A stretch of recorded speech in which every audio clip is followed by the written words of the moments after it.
Hello and welcome to Building Local Power, a podcast dedicated to thought-provoking conversations about how we can challenge corporate monopolies and expand the power of people to shape their own future. I'm Jess Delfiaco, the host of Building Local Power and Communications Manager here at the Institute for Local Self-Reliance. For 45 years, ILSR has worked to build thriving, equitable communities where power, wealth, and accountability remain in local hands. I'm here with Stacey Mitchell, who's the co-director of ILSR, as well as Zephyr Teachout, who has a brand new book called Break 'em Up, Recovering Our Freedom from Big Ag, Big Tech, and Big Money, which is exactly what it sounds like, building an anti-monopoly movement. Welcome to the show. Thank you so much for having me on. This is, talking with Stacey is basically my favorite way to spend time anyway, so to do it on this podcast is even more exciting. That's so nice. Stacey, do you want to get us started with questions? Yeah, actually I do. You have been on the front lines of the anti-monopoly movement over the last few years. I mean, sort of early pioneer of trying to grow attention on this issue. And I'm curious about your assessment of where we are. And it's sort of a question about why did you write this book now, but also just sort of bigger picture, like where do we find ourselves in what's happening? And are you encouraged, discouraged, some of both? Hugely discouraged and hugely encouraged. So, I laugh, but we're in a really, really dangerous moment right now. And what is discouraging first, and then there's a lot that's really encouraging. What is discouraging is that the crisis of concentration of power, which has been growing for decades, has just been really exaggerated by this pandemic. And we are facing catastrophic collapse in small businesses, local power across the country. And if you're listening, think about your own community, think about the devastation of restaurants, small pharmacies, small bookstores, small manufacturers across the country, and the impact that has on those business owners, the impact it has on those workers, the impact that has on those communities, and then the subsidiary impact on the power to fight power, because these small business owners have been on the front lines of yelling in the wind and increasingly not in the wind, being heard to say we have a real problem here. So I'm very, very concerned. The devastation in communities of color is especially extreme. You've probably read the headlines and seen the news about disparate impact of COVID in communities of color. The business impact has been just horrific. Some people think that as many as a half of Black small businesses might collapse due to this pandemic. And our response has been grotesquely insufficient. A Band-Aid for a few months in the CARES Act, not a serious response. So that's the bad news. And the bad news is quite bad.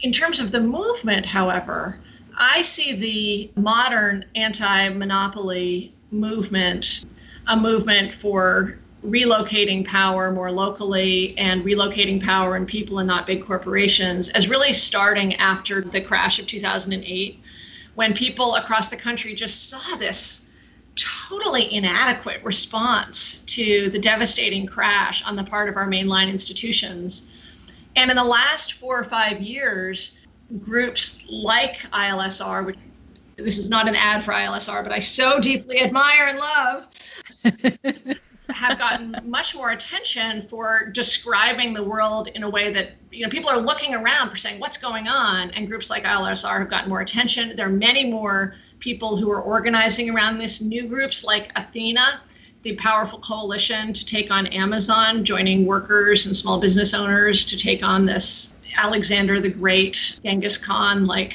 business. Incredible new energy in Congress, not just with David Cicilline's great antitrust subcommittee, but I just had a wonderful event with Ro Khanna yesterday, who is very interested in concentration issues. I had an event with Congressman Chuy Garcia a few weeks ago, who's very interested in these issues. There's just growing interest in Congress, and it often takes a long time to get there.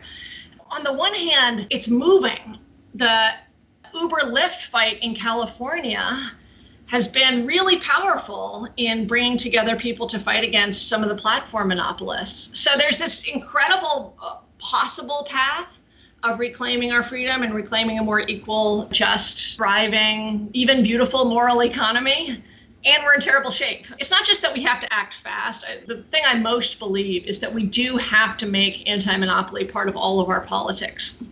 The task right now that I'm proud to be a part of, and you guys have been central, is in shifting anti-monopoly fights from between economists to making it central to public debate in all areas. When we're talking about ag policy, when we're talking about finance policy, when we're talking about pharma, making anti-monopoly part of everything we do and looking at things through the lens of power in everything we do. Mm-hmm. I mean, the book is terrific. And one thing I loved about it is it's a really fast read. It's just engaging, and there's sort of, you cover a lot of ground, but it just feels very conversational in a way. That's terrific. There's this central point that you make that monopoly power, corporate power, we should understand as political power. And that seems very transformational, I think. Can you talk a little bit about what you mean by that and how it plays out? Yeah, I think this is really important. And just for my own background, I teach law at Fordham, and I have both taught and been an activist in money and politics and democracy reform, voting rights reform for decades.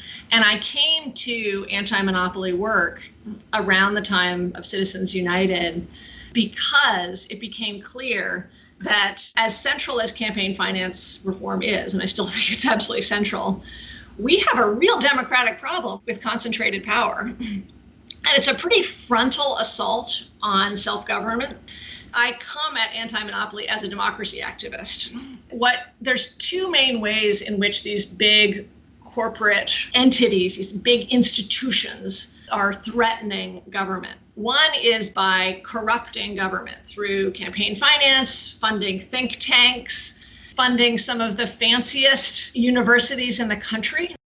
Recent evidence showing that a key economist who runs Yale's Antitrust Institute does consulting for Amazon, as well as Google heavily funding George Mason. So there's the tentacles everywhere. I think people understand that.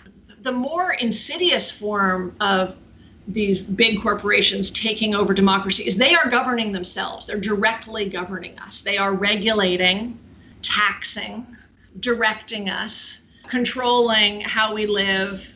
And Stacey, you've written wonderfully about this in terms of Amazon and other big companies.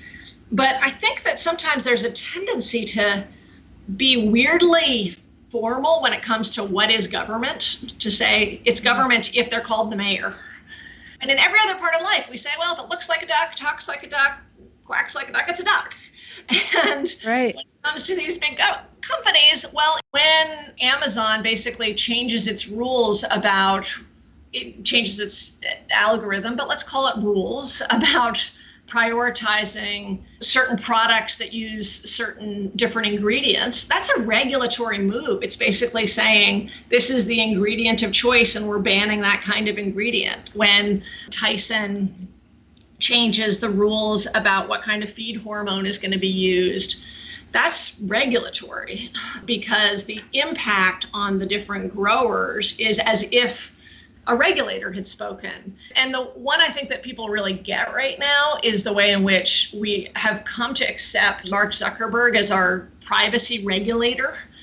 Yeah. So it's like, okay, our privacy czar has decided that our new privacy rules this month are X or Y, and accepted it. That we should be petitioning Zuckerberg to change his privacy rules that we all live under. And by the way, this is not a new form of government. This is a pretty toxic oligarchic model where people in government use their power at the top of a government to extract value from the people who they govern. It's extractive, it's toxic, it's bad, and we shouldn't allow it. I have what is kind of a simple question, but one that I think about a lot. Just the terminology. So people see these problems in their life, and there's this growing awareness that something is wrong, I can see that these things are happening in my life and affecting me in the day to day. And I think it's these big guys, influencing politics and influencing society. But are people is the average American calling that monopoly power? Or is it still like, is the connection not quite there? No and yes. So just because we say it all the time, and if people are listening to this podcast, they're like, yeah, monopoly power. Like I kind of understand that structure and what that term means, but I don't have a good idea if that is out there quite yet. Well, there's reasons to think it's not, and there's reasons to think it is. So the reasons to think that it's out there much more than we think is both anecdotally. I've run for office. When I first ran for office, it was for governor of New York with my running mate, Tim Wu, who has been a real leader in this area. And we held anti-monopoly, I would call them rallies, but at the time, nobody knew we existed. But we held anti-monopoly events at big cable companies where people dropped off their bill to talk about why these monopolies were awful. And people totally got it. And they naturally slipped into like, oh, Teddy Roosevelt, trust busting. And there's a language they could call on from high school, maybe from some sense of Roosevelt, like, I know this is wrong. And when you said the word monopoly, they didn't say, oh, no, what are you talking about? And there's that. And then there's also recent polling, which shows that corporate monopolies are more hated than Wall Street, which takes a lot of hating. Mm-hmm. And then I just did some recent polling with Data for Progress showing that when asked pretty specific questions about, do you think we should break up big ag, big tech, and big pharma, a majority of Americans, left and right, say yeah. A big chunk, like a quarter, say, I don't know. And then another 20% say no. Well, 20% saying no is actually pretty small. I read in that polling and in my own experience that people are hunting for language to describe this awful thing that is happening to them. And they are feeling governed, and they are feeling debilitated by anger at not having control over their own lives, whether you're working for a big company or running a small business, but feel totally out of control, feel subject to arbitrary power. And that's one of the things that I think is so toxic about this model, is that people can get just shut off for no reason and in a disconnected, non-responsive way. But I think when people then start digging into monopoly, and I really want to hear how you guys think about this, there is this like puzzle at the core of it is the word monopoly includes mono, one, and there's a lot of self-doubt where people say, well, I know it's not just one distributor. I know it's not just one big tech company. It's like 2 or 3. And so they feel insecurity around it. And that is, then there's been an aggressive 40-year campaign trying to teach people to feel insecure. Tell them, you don't know what monopoly means. This is just a world for economists. Monopoly means something specific. It's not what you feel. And I have struggled with the word monopoly for that reason. It has a very rich American tradition, which I love. I also like the word trust busting because the trust at least isn't about just one. It's this idea of there's a network of power that is controlling you, and we should stop it. So what do you guys see in your conversations? Because I see both a real attraction and a lot of insecurity. I like the word monopoly a lot. And I think it's a lot, we say anti-monopoly a lot because it's bigger and better than antitrust, which I think a lot of people are very much uncertain and feel unequipped to talk about what antitrust is. And of course, there's a lot of ways in which policy structures the economy outside of antitrust. So we use anti-monopoly a lot. I agree, this mono problem, and we sort of encounter that and try to say, hey, that's not actually what it means. It means like it's an entity that has the power to call the shots. Yeah. And then when you get into that, it's like, oh yeah, well, obviously Amazon has monopoly power. They call all these shots. People easily see that. They dictate what the publishers do. They dictate what sellers do. They dictate all kinds of things, what workers do. And so that, I think, where monopoly feels like the people's term. And I do think we have to reclaim it in the sense of dislodging some of this stuff that has gotten attached to it kind of wrongly. And it actually, in some ways, I think, goes to some of what you do in the book about this idea that somehow like consumer choice is the solution to our problems. Because when you get in that, like, oh, well, if there's any option, like I could stop using Facebook, or there is literally one other option in the market, even though maybe it's tiny and incomplete, then it can't be a monopoly because like somehow people could just choose that other thing or choose to not use Facebook. And this doesn't have anything to do with our experience as people operating in the world. And yet we've internalized this idea about making that choice as consumers. No, it's totally right. And I mean, obviously, I write the book with an anti-monopoly frame. I do think that there's often a cluster of language that we can use all together, and that trust, it's not just antitrust, it's that these trusts are terrible, but that we can, like, recovering language is really important. And our tongues have been cut out by 40 years of people saying, when you're talking about too much power, you're not talking about anti-monopoly, you're not talking about antitrust, go elsewhere. And I've had multiple conversations, as you probably have, including during the Dodd-Frank fight in the late early 2000s, 2009, 2010, where I said, we got to break up big banks. And people would say, that's not antitrust, or that's not anti-monopoly. That had been, and I said, well, then how do we do it? And they said, well, there isn't a language for what you want to do. It's like, it's a very... Or one of my least favorite is people say, well, if this is a democracy problem, deal with it in campaign finance reform. It's like, no, I know campaign finance reform. We can't deal with it just through campaign finance reform. But your point was sort of great, wonderfully illustrated during the big tech hearing, where we saw Tim Cook saying, oh, no, we're not a monopoly. Developers can go develop for a PlayStation.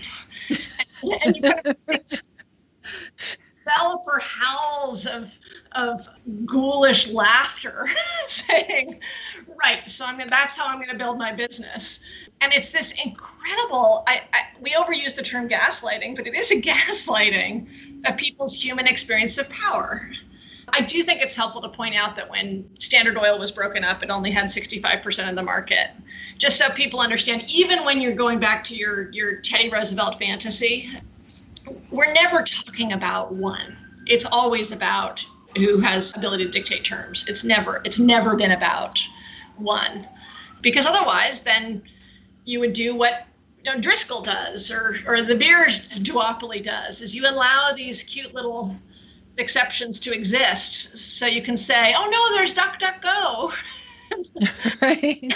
I'm not a monopoly. And again, thinking about it in political terms, this is a classic political strategy, is you allow for, maybe we overuse Russia as an example, but you allow for a opposition party to exist that will never be able to gain power. And so it's something that everybody in politics understands as a way to defend against illegitimate power, is to claim that you have a rival when in power terms you don't. Before we go to the next question, let's take a short break. Thanks for tuning into this episode of Building Local Power. If you're enjoying this conversation, we hope you'll consider making a donation to the Institute for Local Self-Reliance. Not only does your support underwrite this podcast, but it helps us produce all the resources and research we make available on our website. Please take a minute and go to ilsr.org/donate to make a contribution. Any amount is welcome and sincerely appreciated. That's ilsr.org/donate. Thank you so much, and now back to the show, where we're talking to Zephyr Teachout about her new book, Break 'em Up. It does feel like we're talking about power a lot more than we used to, which feels really good to me, at least among people who are engaged in like social change work. For a long time, we talked about behavior.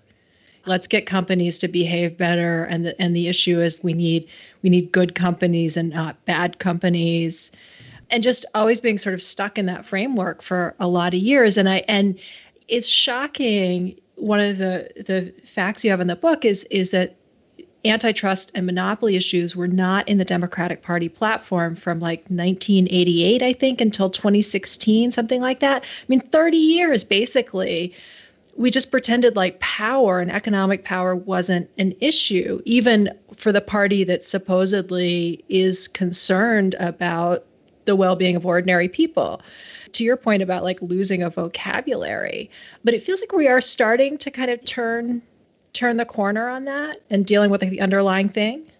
We are, and there's a lot of great signs of it. The local work is really powerful, whether it's I mentioned this before, but one of the reasons I care so much about the California Uber Lyft fight is because it is an example of a state legislature being pressured bottom up to take action against excessive private power.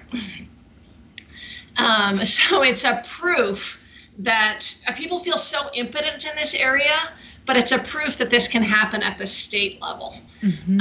At the local level, I think people feel naturally both really empowered and disempowered at the same time, empowered to do some of the great local work you're talking about, and then just overwhelmed with how do we actually at core take on, Monsanto being so big?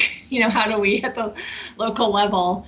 And at the federal level, the power is at its peak, but the debate has been the most limited. So it's starting to change. There was the great moments in the presidential campaign when you saw three candidates, arguably four.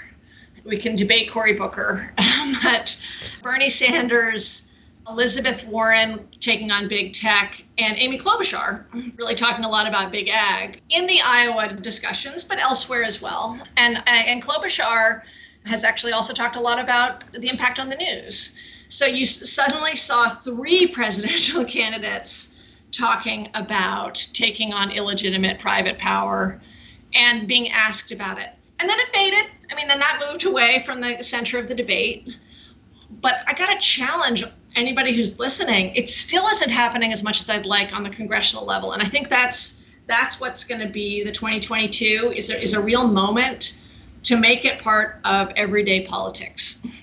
So it's not just there's a tendency to make it presidential or hyperlocal. Mm-hmm. And to build the movement, we need the connections between those two. So congressional level, real congressional level fights between people who have totally different visions of how to take on corporate power or who don't think it's a problem. And I'd say a majority of elected Democrats in Congress right now still don't think it's a problem. That's my bet. Mm-hmm. So it's going to have to come bottom up. A lot of the new Congress members really do. Pramila Jayapal, who's a wonderful national leader on many issues, Ro Khanna, Keith Ellison in Minnesota. These are, I'm sure I'm leaving people out, but these are three leaders that I really watch because they have a national platform. They're connecting anti-monopoly to other issues. And I think they're really been a critical part of building this national discussion. It really is changing. And I think one of the more exciting areas of change also is in increased recognition of the deep connections between race and concentrated power. Well, so I was actually just going to ask if you could talk a little bit more about the connections between monopoly power and racial oppression, low wages, poor working conditions, because that's what I feel like we haven't quite gotten to in the political arena yet. But those connections are all there. Yeah, so I'm going to come at race and monopoly power first from my perspective as a prior student of democracy and gerrymandering and redistricting. So one of the oldest tools for wiping out Black power in the South was merging political districts. So if you had three political districts, in one political district, a majority Black electorate, and two others, about 60% white electorate, old tool of the Old South is merge them and then elect district-wide representative, either at the state or congressional level. And that representative is going to be white because the merger has wiped out the local Black power. So then you apply that merger doctrine to, honestly, I didn't actually write about this in the book, but I was looking at similar things that happened with Black colleges and universities, how merger wiped out centers of Black academic power. But when you look at mergers in the context of just businesses, that merging, it has a major bleaching effect. If you merge together, as we have allowed happen in this country, so many of the funeral homes around the country, you end up with a big white-owned, white-financed SCI instead of an important locus of Black political power, which has been the funeral home industry. And when you look at small businesses versus Fortune 500, small businesses are far more likely to be run by a person of color. The Fortune 500, I think it's like 4% are run by a person of color. And then when you look at actually who's controlling capital, it's under 2%. It's really incredibly bleached. So there's a huge, I think, blind spot in that we think about merger policy as racially neutral. In the same way that we thought about and talked about the CARES Act as racially neutral, when by putting a bazooka, as David Dayen liked to call it, trillions of dollars to the wealthiest institutions in the country and peanuts for small businesses, that's not a racially neutral choice. That was a choice to support already powerful locuses of white power and really starve and destroy small business locuses of power, of economic power controlled by people of color. So I just think that we have to stop looking at merger policy and antitrust policy in racially neutral terms. And allowing these mergers has been a major driver of inequality, but also of racial inequality. And so when we want to turn that around, we want to turn the machine around and have it face the opposite direction, and instead provide capital to local communities through community banks. That also is not a racially neutral choice. That's a choice to support communities of color. But you asked something else that was sort of along these lines. I see that changing right now. I think people have a growing understanding of the interaction between race and anti-monopoly. And we just, to be clear, a lot of the great anti-monopolists of the early 20th century were terrible segregationists. So there's a reason. It's like, you don't want to hold up Woodrow Wilson. Right. How do you wrestle with that? I've thought about it, and I guess I've sort of, is it that there is some kind of philosophical link between small scale anti-monopoly politics and segregationism? Because there's a lot of that. Wilson is a good example, but there are others from that period. Or is it just merely a coincidence? And are the forces of sort of pro-monopoly, if you will, of that era just as race? Is it that there's so much racism that, how do you think about that? Well, your second point is really important, is that it's not like the pro-monopolists should be held up as great heroes either. I guess I think about it in different ways. One is that it's just always important to tell the truth. So you tell the truth about who Wilson was. You tell the truth about the impact of merger policy. And then I also think it's important to point to other moments in history where there's been two things: a deep connection between civil rights and abolitionism, both, and anti-monopoly, to show that some other people have seen that connection. Like this really powerful movement in the mid-late 19th century that very much saw white power as illegitimate power and corporate power as illegitimate. And the railroads were engines of both. The way that railroads were engines of segregation and engines of oppressing others. That's one moment. Obviously, Du Bois is a really important anti-monopolist, and I talk about Du Bois and his own sort of understanding of the bargain between white Northern power and entrepreneurial racist politicians and business owners in the South who basically make a bargain to come together to extract value and suppress Black political and economic power. And I'm always on the lookout for these bargains, and we have modern versions of those bargains. I'm also interested, I'm jumping around a little bit, in Phil Hart, who was a really interesting character to me. Phil Hart was one of the authors of the civil rights legislation and is best known for his leadership in civil rights in this country. His two passions were civil rights and anti-monopoly. And he actually went to his deathbed writing about what we should do next in anti-monopoly laws, because he understood that both segregation and concentrated corporate power were the two big challenges we had to a self-governing society. And so that way of thinking, I think, is important.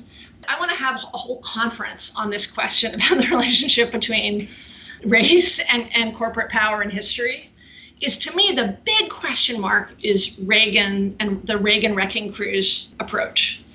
So Reagan's Wrecking Crew, Baxter, Meese, this California group of sort of white authoritarians come in.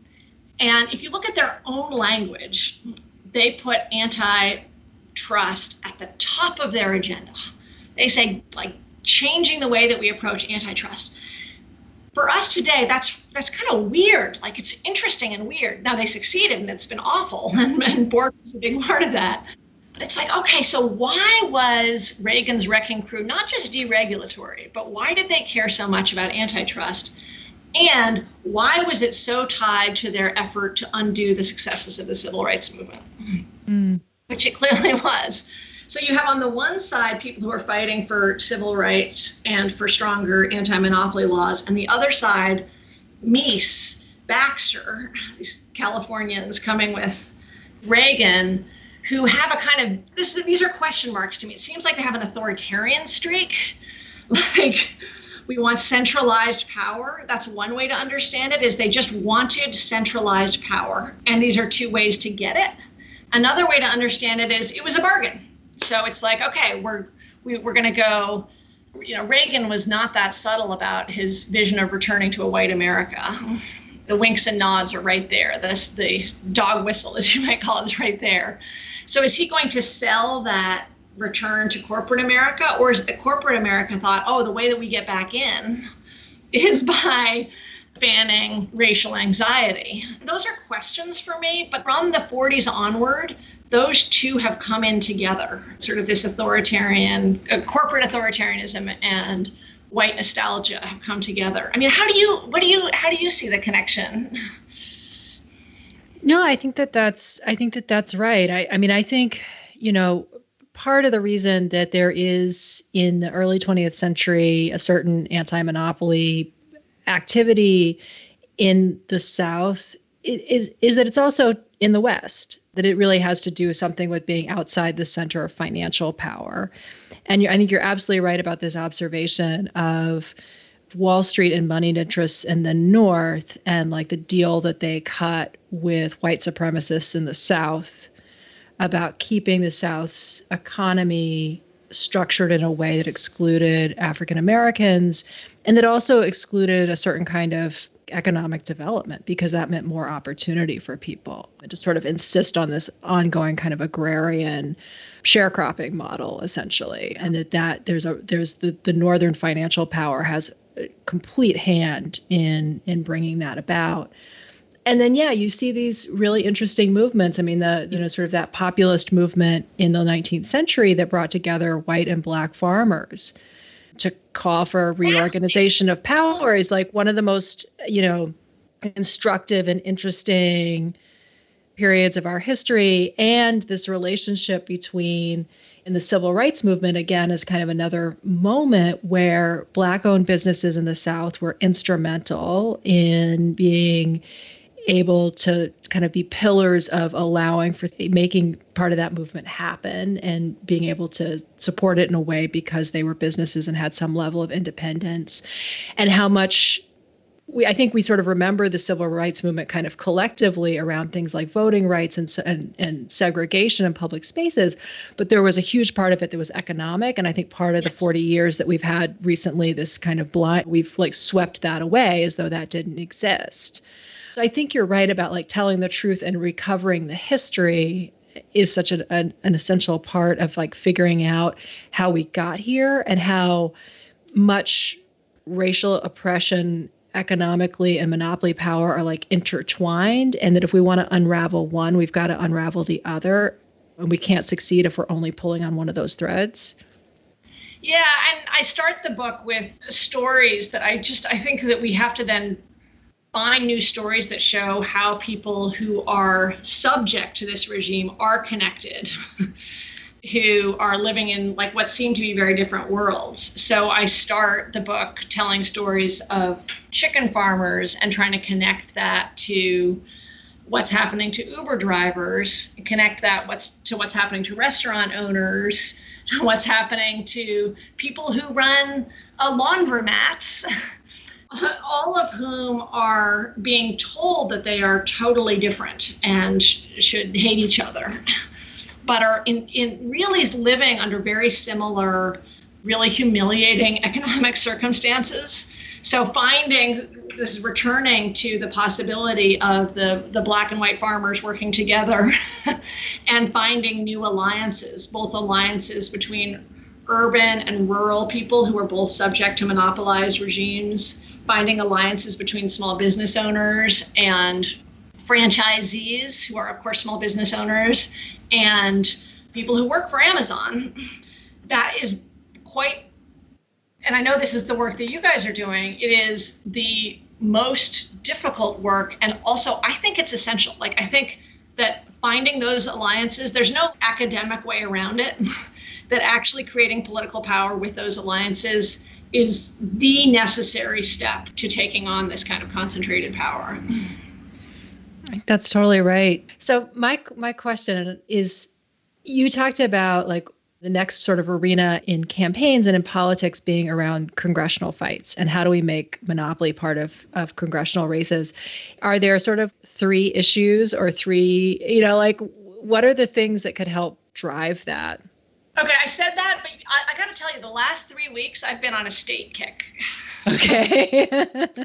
I should say that I was, and the state kick is, I've been so excited by, and so this is where call your governor and your state lawmakers. I've been so excited by the effort to cap delivery fees during the pandemic. Like, delivery fees are killing restaurants that are already being killed by the pandemic, and people kind of get it. They get that Grubhub should not be taking a huge percentage, and we should be supporting restaurants. So my excitement is, once states realize they can do that, cap delivery fees, well, guess what? You can actually have caps on what Amazon can do in your state. And you can actually shape what, Monsanto or Bayer can do in your state. And obviously that's a little complicated. There's some federalism issues that we have to get over. But people, I feel like this delivery fee fight is revealing a state power that people just, every time I talk to people about states, they'd feel like it just sounds impossible. It just sounds impossible. But I mean, I'd be interested to see what you think. I think this doesn't sound impossible to people. No, it sounds eminently doable. And a bunch of cities have already done it. And at least one state has done it, New Jersey. Yeah. And we've joined with the Economic Liberties Project and a whole bunch of restaurant groups and others to do this Protect Our Restaurants. I think it's protectourrestaurants.org. So it's both like a petition to the FTC, but also like a how-to guide to get your city or your state legislature to do this. And I think you're right. It is like a kind of gateway, a kind of gateway drug to like, hey, wait, we're in charge. We could actually set some rules around these monopolies, and we could do it right in our city. And that's, or at our state level. Tying contracts or predatory pricing. I just feel like, yeah, that's a big issue, but it feels too big. Mm-hmm. Delivery fees isn't too big. And so then if you just get to the broader demand of like, why are you allowing these monsters to control us? It's the lawmaker's job to figure out how. Just keep making that demand. And if the monsters are still controlling us, make it louder. So I love the restaurants campaign. That's why I've been on this, I just love what you guys are doing there. So thank you. And this, as we started, as my fan mail for ILSR. We'll take it. Thank you. So I do want people to read this book because I care so much about these issues. And it's both to you who are listening, but also to your aunt or niece who maybe ideally has not been listening. Here is a book that hopefully will depress them for 30 minutes and then excitement them for a few hours. Yeah, and I will give one last plug for the book, which is really terrific. Which is not only is it very readable and conversational and interesting. I was engaged throughout, and sort of knits together these things that you kind of in your mind know go together, but hadn't really thought about it that way. But I think the whole last third is dedicated to what do we do about it, and all of the possibility about how you both build the movement and the politics and the language and the tools. And that's what I think is really nice. I think this isn't just a book about a problem. It's a book about actually where do we go with it. Well, thank you so much for having me on the podcast. Thank you for talking with us. As they used to say 150 years ago, down with monopolies. Thanks again for tuning into this episode of the Building Local Power podcast from the Institute for Local Self-Reliance. You can find links to Zephyr's book and everything else we discussed today by visiting ilsr.org and clicking on the show page for this episode. That's ilsr.org. While you're there, you can sign up for one of our many newsletters and connect with us on social media. You can also help us out with a gift that helps support our work, including the production of this very podcast. You can also help us out by rating this podcast and sharing it with your friends wherever you find your podcasts. The show is produced by me, Jess Delfiaco, and Zach Freight. Our theme music is Funk Interlude by Dysfunctional. For the Institute for Local Self-Reliance, I'm Jess Delfiaco, and I hope you'll join us again in 2 weeks for the next episode of Building Local Power.